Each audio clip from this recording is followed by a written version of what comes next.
Oi, gente, tudo bem? Tudo tranquilo? Eu aqui de volta para a gente seguir com o processo de execução. Parte 3, estou eu aqui, Gabi, Bruna e o Guibô. Mas hoje, e o Guto, opa, esqueci do Gutão aqui. E o Guibô hoje não tem frase nenhuma, o celular está sem bateria, então ele não está aqui fazendo gracinha nenhuma. Vamos para a parte 3 do processo de execução. A gente já viu a inicial, a gente já viu o recebimento dessa petição inicial, e agora a gente vai ver a citação do réu, citação do executado, citação do devedor.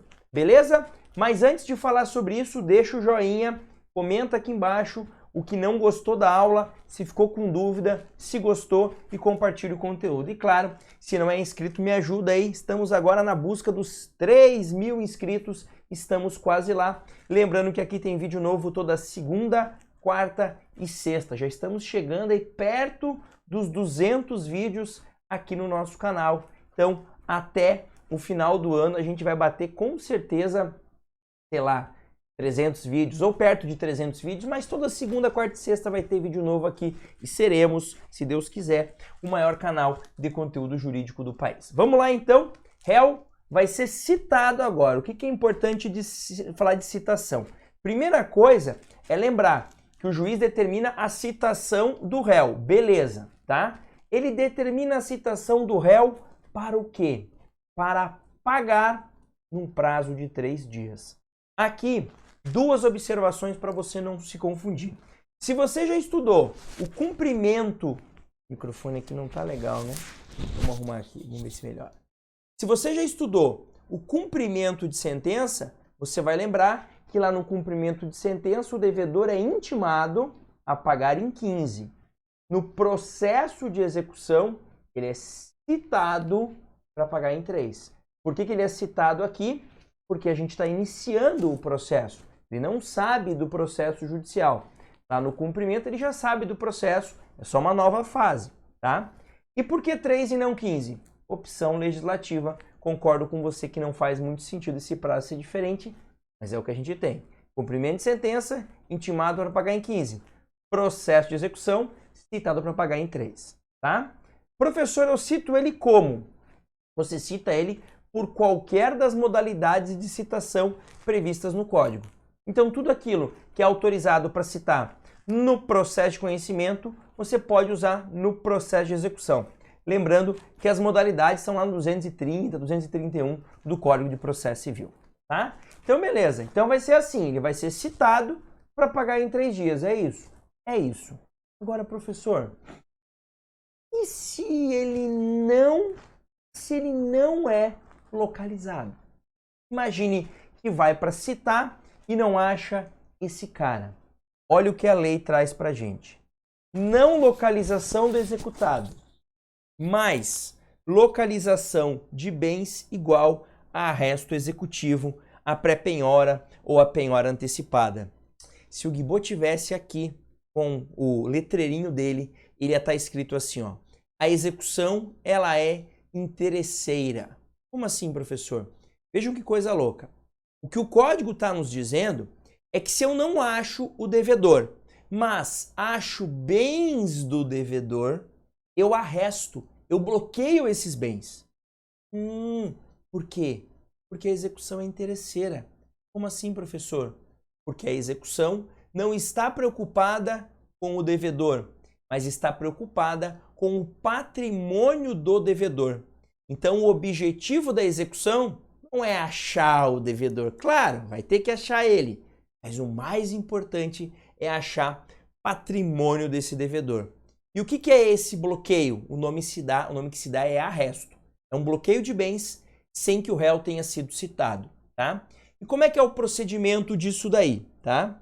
A ideia é a seguinte, eu vou resumir ele aqui e vou colocar na tela para vocês. Olha lá. Então você arresta bens necessários à satisfação da dívida. Então você vai fazer um bloqueio, né, de bens em quantidade que seja ali compatível com a dívida, tá? Nos 10 dias seguintes, eu tento procurar, né, o oficial de justiça vai tentar procurar o devedor em 2 dias distintos, tá? Se localizar o devedor, ele cita. e não havendo pagamento da dívida, lembrando, ele é citado para pagar em 3 dias, no prazo, né, de 3 dias, o arresto converte-se em penhora. Então vamos lá. Fui na casa do João, não achei o João, mas achei bens do João. Vi lá um carro na garagem que é suficiente para pagar a dívida. O oficial de justiça vai lavrar o termo de arresto, vai averbar lá no Detran, vai fazer todo o procedimento. Nos 10 dias seguintes eu vou atrás do João. Achei o João. João, você está citado para pagar em 3 dias. Lembrando que esse carro já está arrestado. Se você não pagar em 3 dias, o arresto converte-se em penhora. E depois que é penhorado? Isso é coisa que a gente vai ver nas aulas para frente. Mas a ideia é isso. Por isso que alguns chamam o arresto de uma pré-penhora. Porque é uma constrição judicial, é um bloqueio do bem que vem antes da penhora. Porque a ideia é, depois que eu cito o devedor, se ele não pagar, o arresto vira penhora. Ô prof, e se ele pagar? Se ele pagar, pagou a dívida, levanta-se o arresto. Essa é a ideia, tá? Agora, professor, nos 10 dias seguintes, não achei o devedor. Bom, se você não achar o devedor, você vai ter que fazer uma das duas modalidades de citação. Ou a citação por hora certa, quando houver suspeita de ocultação desse devedor, ou a citação por edital. E aí, seguindo as regras lá da citação por hora certa, lá da citação por edital, previstas no código, tá? Me conta aqui embaixo se você quer que eu grave vídeos específicos sobre citação no processo civil. Se quiser, me conta aqui que eu vou produzir esse conteúdo pra gente. Beleza?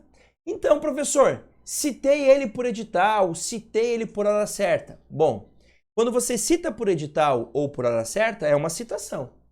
E, uma vez citado, ele tem o prazo de 3 dias para pagar. Se ele não pagar depois dos 3 dias, o arresto converte-se em penhora. E depois de penhorado, o bem vai ser avaliado e assim vai seguir para os atos de expropriação, coisa que a gente vai ver nas aulas seguintes, tá? Agora, professor, imagine que eu, credor, não acho o devedor. Eu peço lá para o juiz para citar o cara, não achamos. E não achamos bens também, então não tem arresto, não. Nesse caso, o que vai acontecer na prática? O juiz vai te intimar a fornecer um novo endereço do executado para localizar esse cara aí, tá? Agora, professor, tem chance de esse arresto executivo, desse bloqueio do bem, perder valor, perder eficácia? Tem. A lei diz que nos 10 dias seguintes você vai providenciar, o oficial vai tentar localizar esse cara. Não achou. Aí ele diz lá, não localizei. É teu dever, credor, pedir a citação, ou por edital, ou por hora certa, a depender dos requisitos. Se você não faz esse pedido, o juiz vai entender o quê? Que você não tem interesse na citação do réu. E se você não tem interesse na citação do réu, o arresto vai ser levantado. Então esse arresto, ele não surge para durar para sempre. Ou ele vai virar uma penhora após a citação e a ausência de pagamento, ou ele vai ser levantado, seja pelo pagamento da dívida pelo devedor, seja pela tua inércia em relação à citação do réu. Beleza? Tranquilo?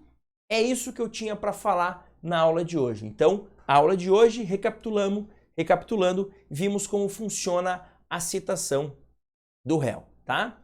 Nas aulas seguintes, a gente vai ver o quê? A gente vai ver o que o réu pode fazer, as chamadas atitudes do devedor. Uma delas a gente já viu, o não pagamento da dívida. É o padrão, mas a gente vai ver o que vai acontecer depois do não pagamento. Ele pode pagar, ele pode peticionar pedindo um parcelamento. A gente vai ver todas essas possibilidades a partir das próximas aulas. Beleza? Um grande abraço, bons estudos e até mais.